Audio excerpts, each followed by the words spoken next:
Chapter 4. Polly spent several hours with Bishop Kalubra's Ogum notebook. In the late afternoon, her grandmother went swimming with her. Nothing happened. Honorable did not come. The evening passed quietly. On Tuesday, the bishop asked her over for tea. Go along, her grandmother said. I know you're going stir-crazy here, and even though I don't think anything will happen while I'm with you, refusing to believe that 3,000 years ago can touch directly on our own time, I'm just as happy to have you away from the pool. You don't need the car? I'm not going anywhere. Louise's house is no distance as the crow flies. Our land is contiguous with hers, but by car you have to go down to the main road, drive west a couple of miles, and then turn uphill to the right the first chance you get. The phone rang. Zachary, obviously wanting to talk. Polly, I'm just so glad to be in touch with you again. You're like a bright light in these filthy days. Autumn seems pretty glorious to me. Not in an office with a small box with no windows. I can't wait to see you. I'm looking forward to it too. Polly, I don't want to hurt you. Her grandmother had left the kitchen and gone out to the lab, leaving Polly alone with the phone. Why should you hurt me? Polly, it's my pattern. I hurt every girl I get involved with. I hurt you last summer. Not really, she protested. I mean, it turned out all right because your friends came and rescued us after I upset that idiot little canoe. But you're right. That was minor compared to... He sounded so desperate that she asked gently, compared to what, Zach? Polly, I'm a self-protective bastard. All I think of is my own good. Well, don't we all to some extent? To some extent, yes, but I take it beyond some extent. Hey, are you at work? Yeah, but don't worry. I'm alone at my box and things are slow today. I'm not goofing off. There's nothing for me to do right now. I just want to say, but I'm going to try really hard not to hurt you. Well, okay, that's good. You don't believe me. Sure, I believe you. That you're not going to hurt me. No, what I mean is how self-serving I am. Listen, once I was with a girl I really liked. Her grandfather was sick, dying really, and we went to the hospital to get blood for him, and she was upset, of course, really upset. And there was a little kid she knew there, and the little kid was having a seizure. Well, Polly, the thing is that I really don't know what happened because I ran out on it. What? She kept her voice gentle. I ran away. I couldn't take it. I got into my car and drove off. I just left her. That's the kind of putrid stinker I am. Hey, Zach, don't put yourself down. That's in the past. You want to do it again? I don't know what I do. That's the point. Listen, Zachary, don't get stuck in the past. Give yourself a chance. We do learn from our mistakes. Do we? Do you really think so? Sure, I've made plenty, and I've learned from them. Good then. All I wanted to say is that I think you're terrific, and I wanted to have a good time on Thursday, and I don't want to do or say anything to hurt you. We'll have a good time on Thursday, she promised. Okay then, till Thursday. I'm glad you're on this earth, Polly. You're good for me. Goodbye.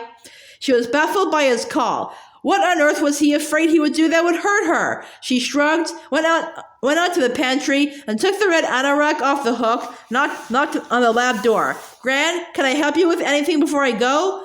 Not a thing. Just be back in plenty of time for dinner. I'm sorry to be having an attack of mother henism, but I can't wipe out your experience of crossing a time threshold just because it's totally out of the context of my own experience. I keep asking myself, did it really happen? But Grand, I think it did. Go have tea with Nace. Her grandmother's voice was slightly acid. Perhaps he'll see fit to tell you more than he's told us. As Polly drove up to the hill to Dr. Louise's yellow house, surrounded by maples and beeches dropping yellow leaves, the bishop came out to meet her, led her in, took the red anorak. Dr. Louise's kitchen was smaller than the Murrays and darker, but larger enough for a sizable oak table by the window, and brightened by a surprising bouquet of yellow roses as well as copper pots and pans. The bishop took something lopsided out of the oven. Alex's bread making challenged me. This is supposed to be Irish soda bread, but I don't think it's a success. It'll probably taste wonderful, Polly said, and I'm hungry. The bishop put the bread out with butter, jam, and a pitcher of milk. Tea, milk, or cocoa. Cocoa would be lovely. It's cold today. Perfect autumn weather, pushing 60. Sit down, be comfortable. Polly sat while the bishop puttered about making 2 steaming mugs of cocoa, slicing the soda bread, which did indeed taste better than it looked, especially with homemade rose hip jelly. What happens to what's happened? Polly asked him. It's a big question, the bishop said. I seem to have found one time gate. There may be countless others. What was going on 3,000 years ago? She continued. Abraham and Sarah left home, the bishop said, and went out into the wilderness. But they were already pharaohs in Egypt, and the Sphinx was asking her riddles. What else? Gilgamesh, the bishop continued. I think he was around then, but he wasn't from anywhere around here. Uruk, the bishop said, way on the other side of the world. And there was Sumerian poetry lamenting the death of Tammuz, the shepherd god. He sliced more bread. Tammuz's mother was the goddess Inini. Let me see. Back to Egypt. That wasn't anywhere around here either. The Great Pyramid was built in Giza. The Cheops Pyramid conforms in dimensions and layout to astronomical measurements like Stonehenge in astronomy, if not in architecture. The stars have taught us more than we realize. He was rambling on happily. I wonder what it would be like on a planet where the atmosphere was too dense for the stars to shine through. This bread isn't that bad after all. Bishop, please. Polly smoothed jam onto her bread. Maybe you've told my grandparents, but how did you meet on our own in Corrales? When? It started last spring. The bishop folded his legs and made himself comfortable, a piece of bread and jelly in his hand. I'd never before been so unbusy in my life, and I was wandering around looking for odd jobs to do and came across an old root cellar behind the barn where Louise parks her car. At least, it was called the root cellar, and in the days when it was assumed that one could protect oneself from a nuclear attack, some of the old root cellars came into reuse as bomb shelters. Fat lot of help they be, Polly said. Louise never bothered with hers. She always said that when she retired, she'd have a garden and put it back to its original use, a storage place for tubers. But the thing is, some of the old root cellars were not built as root cellars. What then? They were dug centuries before the people we know as the first settlers came over from England, and they were dug to be holy places where the priests or druids or whoever they were could go to commune with the dead and with the gods of the underworld. They believed that those who had died were still available for advice and help back for countless generations. Oh, I like that, Polly said. Do my grandparents have a root cellar? They used to, but when they put in the pool, it got dug up, so I had only Louise's to excavate, and I spent weeks on it with a trowel, then a shovel. And there I found the first of the Ogham stones, and the only one not on your grandparents' land. Over the years, the root cellar had filled it in with leaves, loose dirt, other debris, and this had protected the stone. The writing on that first one was far clearer than those I found in the stone walls. What did it say? It was a memorial marker honoring our foremothers. A car door slammed outside, and Dr. Louise came in, calling, "Hello, I'm earlier than I thought I'd be. I hope there's tea left for me." Plenty, the bishop said. I made a large pot, and Polly and I've been drinking cocoa instead. Dr. Louise shook off her heavy jacket and then her white coat, both of which she hung on deer antlers to the side of the door. I inherited the antlers with the house. Polly laughed. You don't strike me as a hunter. Hardly. The doctor helped herself to bread and butter. Nace, you're really becoming domesticated in your old age. This isn't half bad. It looks better now than when I took it out of the oven. Bishop, Polly said softly, please go on. If I am right about root cellars, and of course I may not be, they were ancient time devices, a way the druids could communicate with their past, with their gods, with powers of both good and evil long lost to us. You might call the root cellar a 3,000-year-old time capsule. Have you been watching too much TV? Dr. Louise asked. It's probably affected my metaphors, her brother agreed. All spring, the root cellar kept drawing me, but also sending me out. I found other Ogum stones in Alex and Kate's stone walls, worked on translating their hieroglyphs. Found 3 in a small cairn of stones near your star-watching rock, Polly. I knew there was something special about the star-watching rock, that it was a place of power, benign power. Polly said, it was always a special place to my mom and her sibs. Go on, please, Bishop. In mid-June, as the days lengthened toward the summer solstice, an early heat wave hit us, and the root cellar was cool, so I spent more time there, not digging anymore, just sitting, often moving beyond thought into the dark and timeless space of contemplation.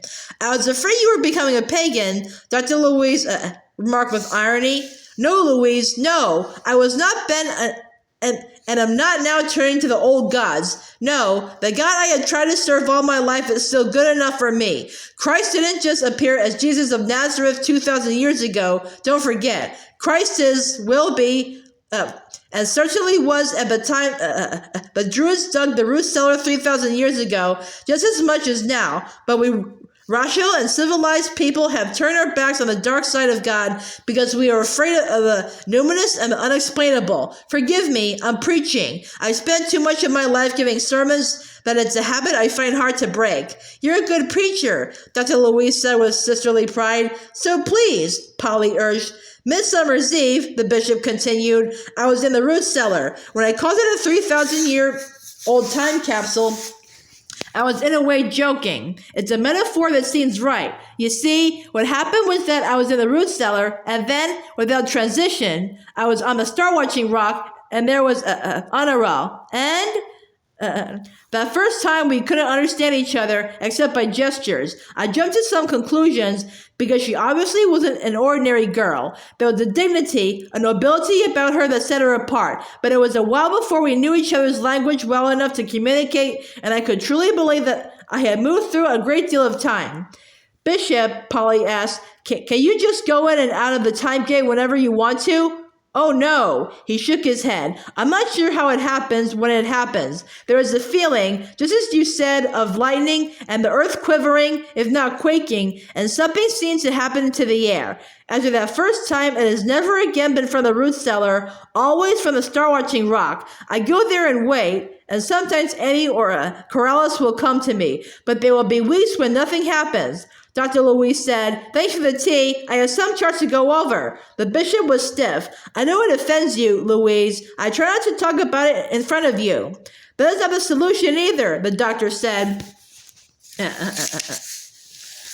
I keep wondering what Polly's family would make of your madness. She turned to Polly.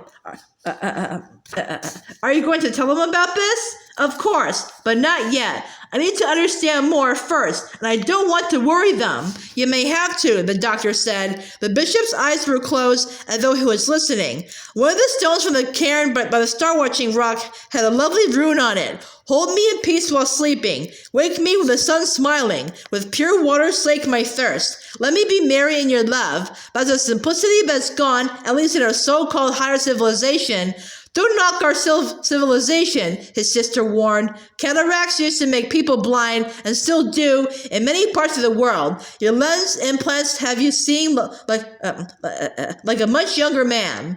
That's technology, not civilization. The bishop was testy. I'm grateful every day that I can read and write. I don't underestimate knowledge, but we get into trouble when we confuse it with truth. All right, Nace. Truth is eternal. Knowledge is changeable. It is disastrous to confuse them.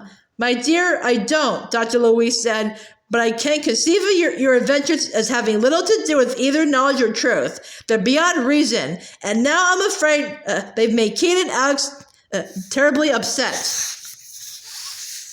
I'm sorry, the bishop said. I didn't expect Polly to become involved. If I've been closed-mouthed up till now, it has not been not only because of your distaste for what has been happening, but because I thought it was my own unique adventure. I never expected that, Polly. I simply have to have faith that all this has meaning.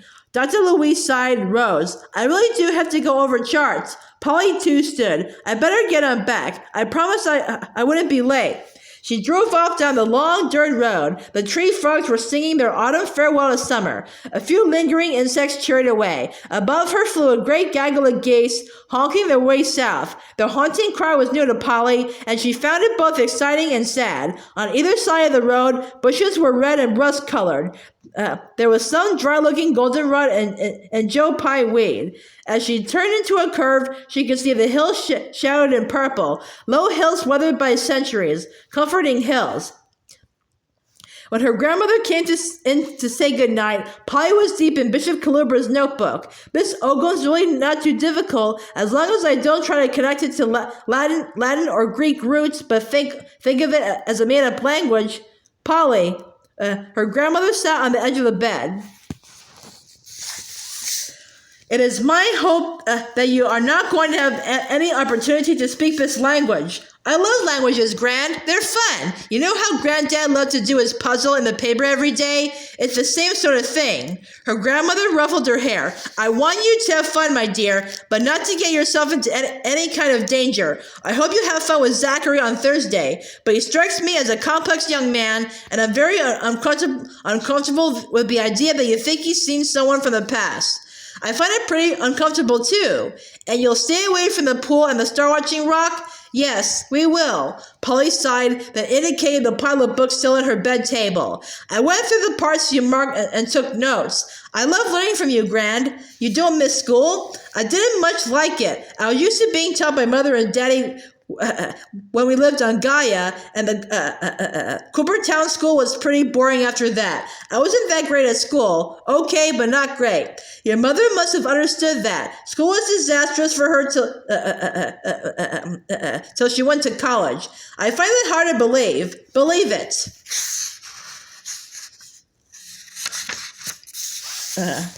But she's so brilliant. She's good at the difficult stuff, but not with the easy, and I guess you're not unlike her in that. Well, maybe. Like Zachary, I'm better if I'm interested. The only teacher I really liked left, and last year I could go to Baudelaire and do homework there, and math can make it interesting. Her death must be a great grief to you. Her grandmother touched her gently on the knee. Yes, it is, but Max would want me to get on with life, and that's what I'm trying to do. But I do miss... For a moment, her voice trembled. Max was very close to Sandy and Rhea, too. Sandy says her death has left a big hole in their lives. I guess the planet is riddled with holes, isn't it? From all the people who've lived and then died. Did the holes ever get filled? That's a good question. Grand, those people I saw when I went back on a row, and maybe you don't want to talk about it? Go on. They've been dead maybe 3,000 years. She shuddered involuntarily. What about their holes? Are the holes just always there waiting to be filled? You have always tended to ask unanswerable questions. I don't know about those holes. All I know is that Max gave you great riches, and we would, all of us, be less than we are if it weren't for those we love and who've loved us who have died. Her grandmother rose, bent down, and kissed Polly. Mwah! Good night, my dear. Sleep well. Polly woke up freezing. Her quilt had slid to the floor. She was caught in a dream, not quite a nightmare, of Zachary driving along a winding road in the Bishop's blue pickup truck. She was in the back of the truck, and icy rain was drenching her. Every time Zachary hit a bump, she was nearly thrown out. To one side of the road was a cliff, to the other a drop down to a valley far below. The truck hit a bump and... She woke up. Hadron's warm body was not by her. She picked up a quilt and huddled under it. Her feet were like ice. There was no way she was going to be able to escape the dream and go back to sleep until she warmed up. The meaning of the dream was apparent to her. It was simply her reaction to Zachary's phone call and had, she thought, no particular meaning of its own. She had dreamed of the rain chilling her because the quilt had slid off the bed and she was frozen. The wind hit against the house, emphasizing the cold. The pool. It was by far the warmest place in the house. Forgetting her promises, forgetting for the moment the reason for them, aware only that she was shivering, she tiptoed downstairs. All the fires were banked. The house was cold. She opened the door to the room with the pool and was met with the humid warmth and a green smell from all the plants which flourished there. Moonlight was coming through the skylights. The plants hanging in the windows made strange shadows. Then, as her eyes adjusted, she saw an unexpected shadow, a darkness in one of the poolside chairs. Someone was sitting there. Terrified, she reached for the light switch and the room was flooded with light. Honorable left from the chair like a wild gazelle, more frightened than Polly. Surely, Honorable's world knew electricity only as lightning unleashed and dangerous. Polly's heart stopped pounding in her throat. Lights! Electric lights! Don't be afraid. Honorable capsized rather than sat back down. Bishop told me about lights. Yes. Still, it frightens me. No one can hear us? Not if we're quiet. How did you get here? I came from our great standing stone to this place of water in a box. Honorable was referring to the pool that was over an underground river. Where your water in the box is in your time circle. In my circle, it is our most holy ground, the stones that stand over the sense of water. I lay in the sarsen and I thought about you, and I called myself to you, and I came. She looked at Polly with a delighted smile. Then she got up and walked slowly around the room, looking at the poolside chairs, the stationary bike Polly's grandmother used when the weather was too inclement for walking outside. Bishop said you live in house. We are in house? Yes. This is the new wing, built for the pool, the water in a box. Of course, Honorable would know nothing about a house or its contents. Honorable picked up a paperback book lying on a small table by the chair where she had been sitting. One day, Bishop brought books to show me. Bishop says you have stories in books. Many stories. Corrales says that for stories, the writing has to be more full than ours, less simple. Yes, more complex. Honorable touched her forehead. Druids have stories here. Many stories. We keep the memory. Without our memory, we would be less. I do not know the word. Our books are like keepers of the memory. In them, we have the stories of many people, many times, many cultures. Cultures? People who live in different circles of place as well as time. Honorable nodded. You are certain you are not a druid? Polly laughed. Positive. But you have gifts. You cross the threshold of time. To do that requires much training, and Corrales was concerned that, though I had the training, no threshold was open to me. But then I saw Bishop before he did, and now I am practicing using the gift and the training by coming to you, and you cross into my time. Polly spread out her hands. I don't know how I did it, Honorable. I haven't any idea. I don't know if I could ever do it again. Corrales has been to many places, to many different times. I have crossed only one threshold, seen only you and Bishop. Corrales says there is meaning that you have come, meaning for the pattern. What pattern? The pattern of lines drawn between the stars, between people, between places, between circles, like the line between the great stone and the water in a box. Polly thought of the book of constellations in her room with the lines drawn between the stars. Honorable looked at her, smiling. It is nice what I sit on. A chair. At the great stones there are chairs, but very different, carved out of stone. This holds my body with more ease. Polly wondered what Honorable would think of the rest of the house, of the bedroom, the kitchen. All the things that Polly took for granted, hot running water, toilets, refrigerators, microwave, food processor, would they seem like miracles to Honorable, or would she think them magic, perhaps evil magic? Honorable, I'm very glad to see you, even in the middle of the night. But why have you come? To see if I could, Honorable said simply. Everybody else was asleep, so I could practice the gift all alone. I came in and called you. To know why you can come to my circle of time, to know if you have been sent to us by the presence. The presence? The one who is more than the mother or the goddess, star maker, wind breather, earth grower, sunriser, rain giver, the one who cares for all. Corrales says that it happens only once or twice in a pattern where the lines touch so that circles of time come together with a threshold open in both directions. When this happens, there is a reason. Have you asked the bishop? Bishop, too, says there is a reason, but he does not know what. Do you? Polly shook her head. Haven't the foggiest. I don't know the reason, Honorable, but I like you. I'm glad you're here. I would like to get to know you better. Friends? Yes, I like to be friends. It is lonely for druids sometimes. Friends care for each other. Yes, protect each other? Friends do everything they can to protect each other, but it is not always possible. Honorable shook her head. In a terrible storm, or when lightning starts fire, or when other tribes attack, friends try, Polly said firmly. Friends care. She felt deeply drawn to Honorable. Was it possible to develop a real friendship with a girl from 3,000 years ago? I would like to be your friend, Honorable. That is good. I am your friend. Honorable stood up. Bishop calls me Annie. Yes, Annie. I will for you to wake up to come here to water in a box, and you came. Thank you. The quilt fell off my bed. I was cold. Quilt, bed. It would make no sense to Honorable. You came, Polly. Now I go. Honorable went to one of the north windows. See? Now I know how to open it. She jumped lightly down and ran off into the night. Polly looked after her until she disappeared into the woods. Then she closed the window. She stayed by the pool for several more minutes, but nothing happened. The water was quiet. She sat in one of the poolside chairs, wondering, until she grew drowsy and her eyelids drooped. She was warm now, even her toes. Had Honorable been part of a dream? She went upstairs. Perhaps she would understand more in the morning.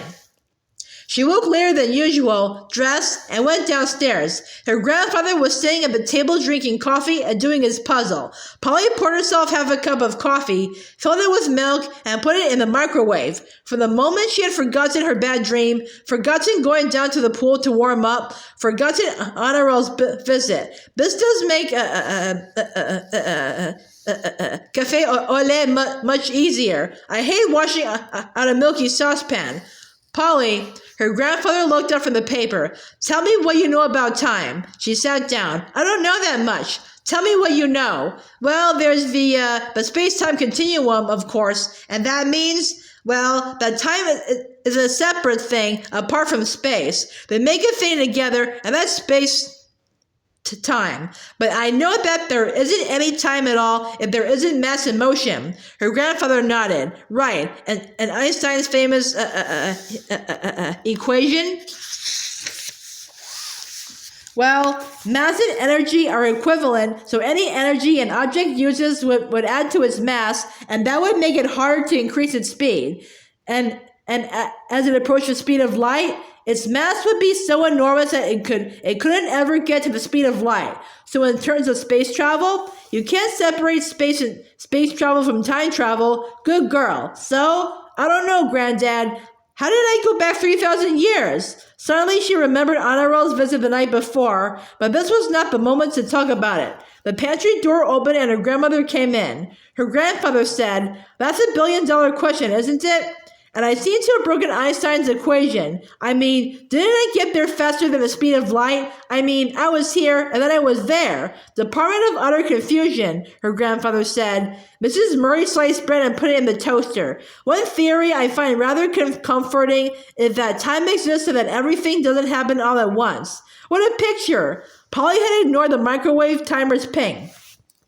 Now she opened the door, took out her cup, and sat at her place. Hedrick got up from his scrap of rug at the fireplace, greeted her by twining about her legs, purring, then returning to the warmth. Mrs. Murry took the bread from the toaster and put it on a plate in front of Polly. "Eat." Thanks. Granddad's bread makes wonderful toast. Her grandmother continued, "Your grandfather and I had lived with contradictions all our lives. His interests have been with the general theory of relativity, which is concerned with gravity and the macrocosm, whereas I have spent my life in the microcosm, the world of particle physics and quantum mechanics. As of now, these theories appear to be inconsistent with each other. If we could find a quantum theory of gravity," Mr. Murry said, we just might resolve the problem." Polly asked, "Would that explain the space-time continuum?" That's the hope, Mrs. Murry said, and turned to answer the phone. And now Polly remembered her dream, Zachary. She hoped it would be Zachary on the phone. But her grandmother said, "Good morning, Nathan. Yes, we're all here in one place and one time. That's dear of you, but why don't you two come here? You know you and Louise like to swim. Nace, I like to cook. No, don't bring anything. See you this evening."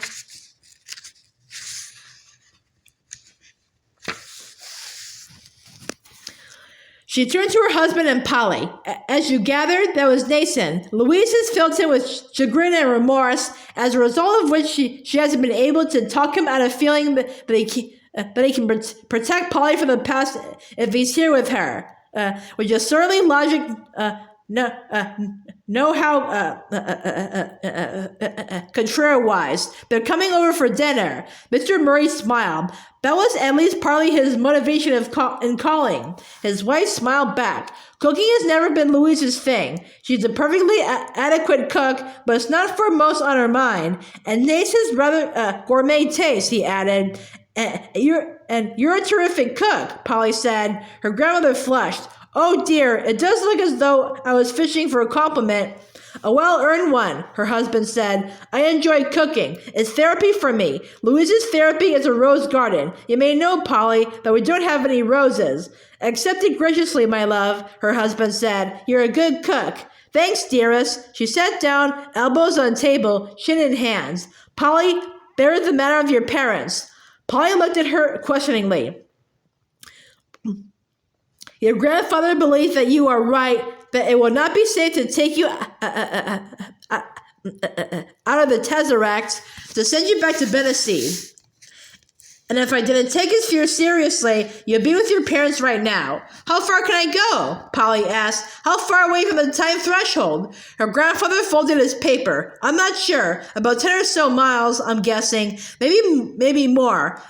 Maybe as far as Honorable and her people range, but not up in the plain. Not across the country. Well, I really am in the Tesseract." And she told him about Honorable's visit. Her grandparents gave each other troubled looks. "Don't tell Mother and Daddy," Polly urged. "Not yet. We don't know enough. It sounds too impossible." Her grandfather said, "If I know your father, he'd come and get you, and there'd be no reasoning with him, and that could be fatal." "I hate secrets," her grandmother said, "but I agree it would be best to keep silent for a few days. Till after Halloween," her grandfather said. "Tomorrow," her grandmother added. "Samhain," Polly said. "We'll tell them everything on Sunday when we call," her grandmother said. Both grandparents looked at Polly and then at each other unhappily.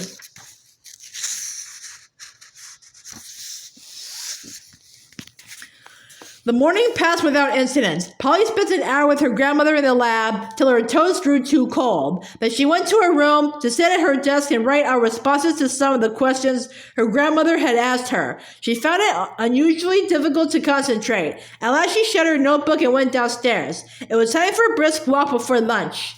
She had promised not to walk across the field to the woods and the star-watching rock, so she walked along the dirt road the house faced.